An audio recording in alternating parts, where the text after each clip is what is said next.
l'autorité territoriale ñu accepter su ko amul kenn du ko accepter mais ci réew la ñu nekk. yoo xam Benno Bokk Yaakaar kenn mësul interdire seen manifestation kenn quelles que soient les circonstances. alors mais foofu également Adama on parle très souvent de troubles à l'ordre public. On voit très souvent aussi que manifestation suñ ko autorisé y a absolument rien qui se passe. C'est le contraire peut-être moom mooy indi ay troubles.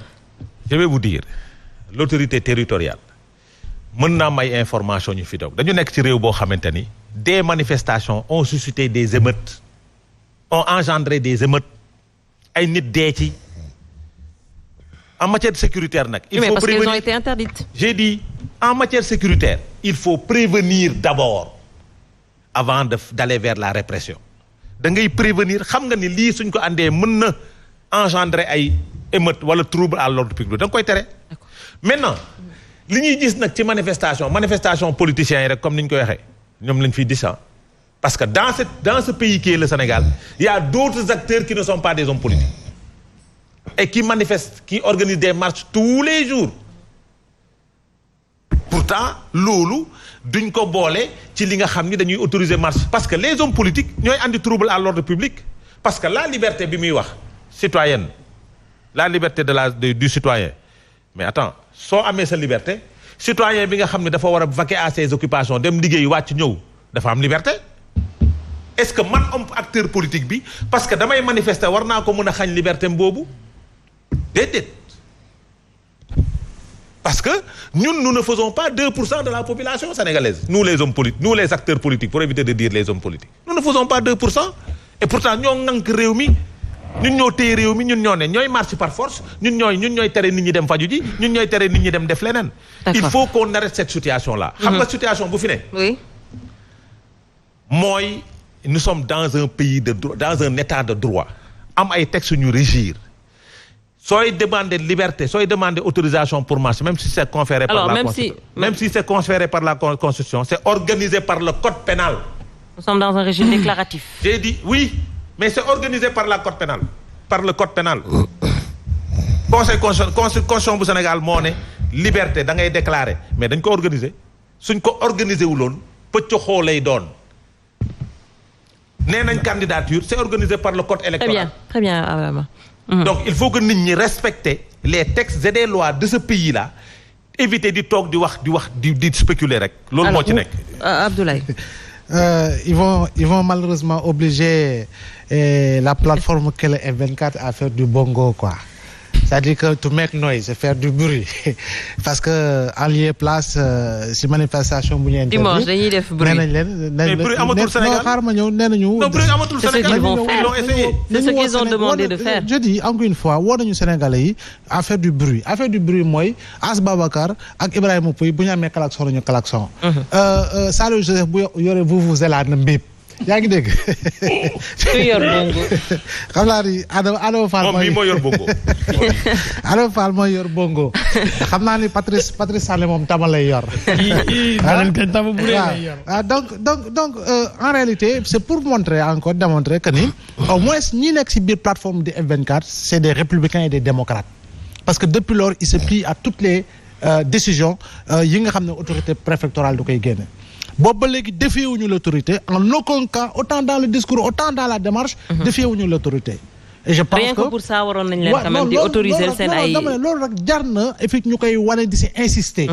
te encore que candidat yi man fu mu toll nii candidat yi lay gën a waxal parce que tamit fu ñu jëm la incha allah yàlla ñu ko fekkee ak jàmm ak tal mais candidat yi tamit war nañu mën a fexe autorité administrative bi.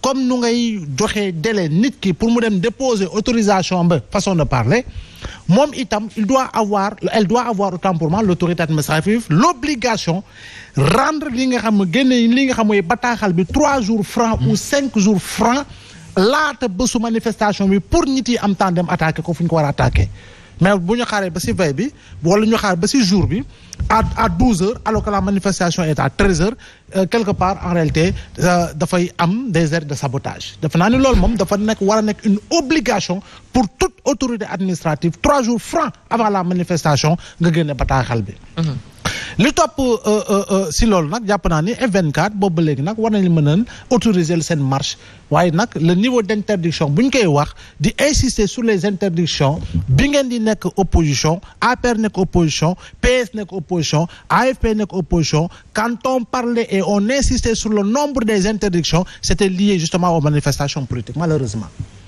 chaque jour que Dieu fait ay secteurs yi marche c'est des secteurs d'activité yoo xam ne dafa concerner un secteur professionnel. Oui.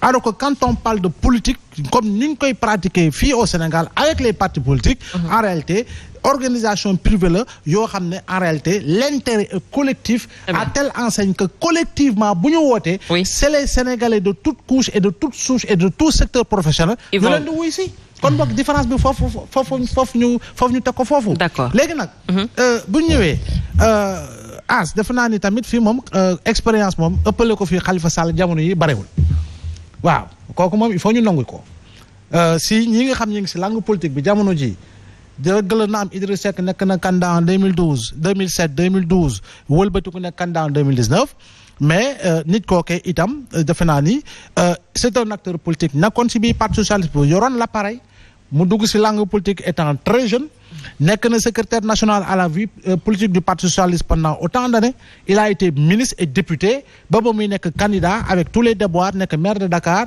avec tous les déboires yu mu dund ba jamono ji mu war a mu acheminé wu pour nekk candidat donc expérience tamit politique il faut comme ñu nangul nit kooku donte le Idriss Seck tamit très jeune depuis 88 à peu près si je ne me trompe. Mais il y a l'expérience politique sur ce point mais également il y a l'expérience électorale ça veut dire. Non l'expérience électorale par rapport à. Non je dis l'expérience électorale présenté wu ci élection présidentielle nangul dëggoo du ma teggil Idriss Seck expérience électorale am aux côtés du président Abdoulaye Wade d'abord ensuite lui en sa qualité de candidat wax naa la nekk na candidat en 2007 2012 2019 mais dama ne itam kii nga xam ne moo di Khalifa Babacar Sall itamit il faut ñu nangul ni ko wala adama suma jum que ni expérience bu mu engrangé voilà il faut tam ñu koy fàttali ni il fait partie aujourd'hui des dinosaures entre guillemets politiques yoo nga xam ne en matière d'expérience électorale parce que moom tamit bu ñu fàttali il avait réussi le cap du parrainage en 2019 laata ñu koy dingi si li nga xam moo di candidature am si conseil constitutionnel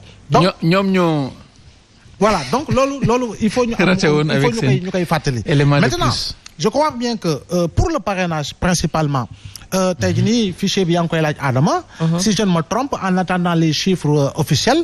bu ñu moytul daañu yegg à peu près à 7.400.000. c'est ça voilà c'est 7.400.000 7.400.000 en attendant les chiffres officiels.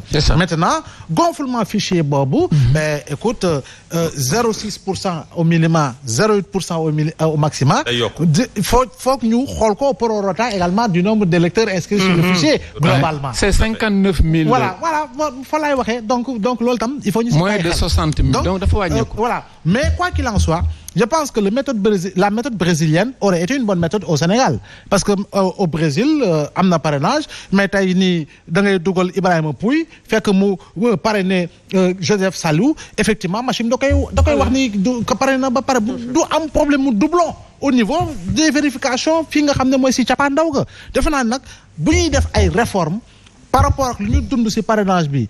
Au sortir de l'élection présidentielle les observateurs de l'Union européenne am na lu ñu defoon comme proposition les observateurs également qui étaient venus de la CEDEAO am na lu ñu defoon comme proposition laata li nga xam ne mooy maître Abdoulaye Tine na mu attaqué woon décision bi au niveau de la Cour de justice de la CEDEAO ba itam la